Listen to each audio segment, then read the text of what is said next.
कौन सा ग्रंथ है? साहित्य दर्पण। तो साहित्य दर्पण कार वर्तते कः विश्वनाथ स्वकीयस्य ग्रंथस्य आदौ मंगलाचरणं करोति।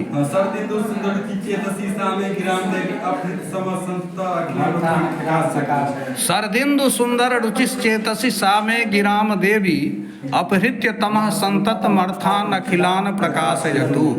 तो ये कहते हैं कि शरदिन्दु सुंदर रुचि, शरदः इंदु शरदिन्दु माने शरद कालिक जो चंद्र होता है तद्वद माने उसके समान सुंदरी रुचि कांति जस्या सा शरदिन्दु सुंदर रुचि, यानी सरस्वती का विशेषण है। सरस्वती जी कैसे हैं? भगवती सरस्वती तो शरद कालिक जो चंद्रमा होता है, शरद कालिक चंद्रमा समझते हो? कार्तिक पूर्णिमा का जो चंद्रमा होता है, आश्विन कोजगरा का जो चंद्रमा होता है, उस सबसे अधिक आह्लादक होता है ना।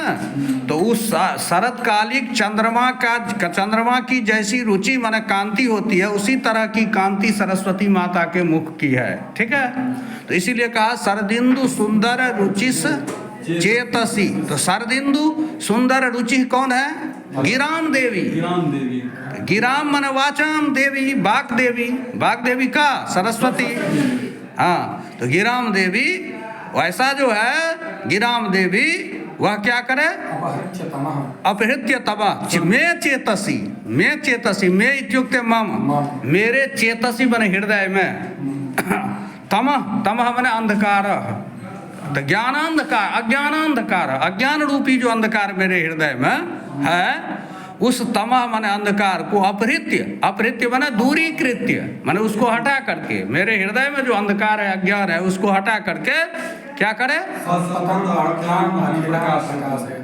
अखिलान अर्थान संततम तमः, संततम माने विस्तृतम, फैला हुआ जो तम है अज्ञान रूपी अंधकार है मेरे हृदय में, उसको अपहृत्य, अपहृत्य माने दूरीकृत्य माने उसको दूर करके, अखिलान अर्थान सभी तरह के अर्थ को, माने अखिलान अर्थान समस्तान काव्य संबद्धान अर्थान माने काव्यार्थान, काव्य के अर्थ को क्या करे?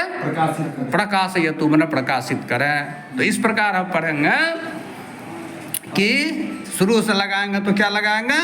लगाएंगे कि शरदिन्दु सुंदर रुचि सा गिराम देवी मे चेतसी संततम तमः अपहृत्य अखिलान अर्थान प्रकाशयतु।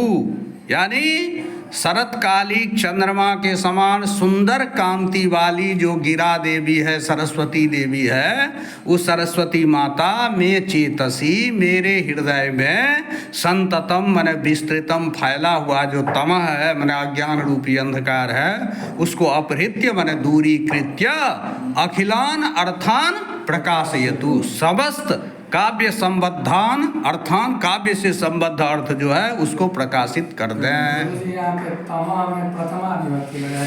नहीं, तमह तमसी तमांसी, तमह तमसी तमांसी, द्वितीय एक वचन में भी तमह होता है। ठीक है, तो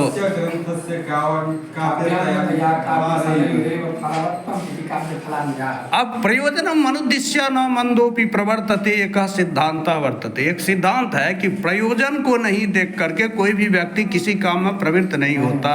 ठीक है, प्रयोजन में फल। तो हम जो ये ग्रंथ इतना मोटा ग्रंथ पढ़ेंगे तो इस ग्रंथ का प्रयोजन जब समझेंगे तब ना, इस ग्रंथ पढ़ने से क्या लाभ होगा जब समझेंगे तभी पढ़ेंगे। तो कहते हैं तो इस ग्रंथ का प्रयोजन लिखना चाहिए कवि को, तो वो कहता है नहीं, काव्य अस्य ग्रंथस्य काव्यांगतया, ये ग्रंथ जो है काव्य का अंग है, तो इसको काव्य के अंग होने के चलते काव्य फले हिरेव फलवत्वम, तो काव्य फले हिरेव फलवत्वम माने काव्य पढ़ने का जो फल होगा वही फल इस ग्रंथ को पढ़ने से भी होगा। तो इसलिए काव्य फलान्य, अब काव्य के फल कहते हैं माने काव्य का प्रयोजन कहते हैं कि काव्य पढ़ने से क्या लाभ होता है।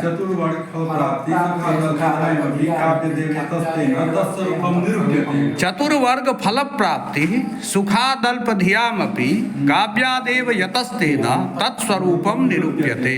कहते हैं चतुर्वर्ग फल प्राप्ति, चतुर्वर्ग एव फलम, तो चतुर्वर्ग रूपी जो फल है तस्य प्राप्ति चतुर्वर्ग कह तो धर्मार्थ काम मोक्ष रूप चतुर्वर्ग, ठीक है। तो चतुर्वर्ग जो है धर्मार्थ काम मोक्ष है ना, वही है फल जिसका या उस फल की प्राप्ति ही इसका प्रयोजन हुआ।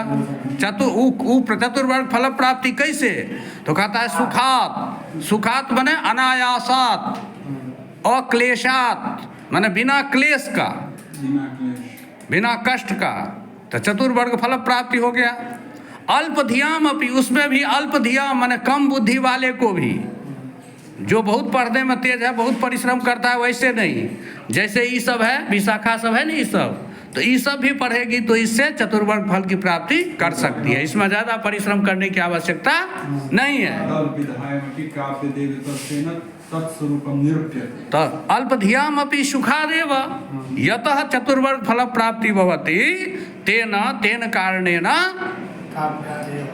काव्यादेव, काव्य से ही होगा सुखात, तेन तत्स्वरूपम निरूप्यते, इसलिए तस्य काव्यस्य स्वरूपम यत वर्तते लक्षणम यत वर्तते तत् निरूप्यते, मैं उसका निरूपण करता हूँ, ठीक है। तो यानी कहने का ऐसा है, धर्मार्थ काम मोक्ष जो है इस संसार में जो भी लोग हैं, ये चार ही वस्तु के प्राप्ति के लिए प्रयास कर रहे हैं, समझ रही हो। बहुत लोग धर्म के पीछे पड़ा हुआ है कि हम केवल धर्म का अर्जन करेंगे, बहुत लोग अर्थ के पीछे पड़ा हुआ है कि हम केवल धनार्जन ही करेंगे, है ना रे। और कुछ लोग काम माने भोग के पीछे पड़ा हुआ है। अरे जिसको बहुत संपत्ति दे दिया है माता पिता या कहीं से मिल गया है तो वो तो भोगे में ना समय लगाएगा, तो बहुत आदमी भोग के पीछे पड़ा हुआ है। और कुछ एक द्वित्राह जनाह जे वर्तन्ते, यानी 2-3 ऐसे लोग हैं इस संसार में जो मोक्ष के पीछे पड़े हुए हैं। 2-3% कहो दो जो मोक्ष के लिए पड़े हुए हैं, जो हमको मोक्ष प्राप्ति हो जाए। तो इसके अलावा और कोई वस्तु नहीं है जिसके लिए मनुष्य प्रयास कर रहा है। इस संसार में 4 ही पुरुषार्थ है। कौन कौन है? धर्म, अर्थ, काम, मोक्ष, ठीक है।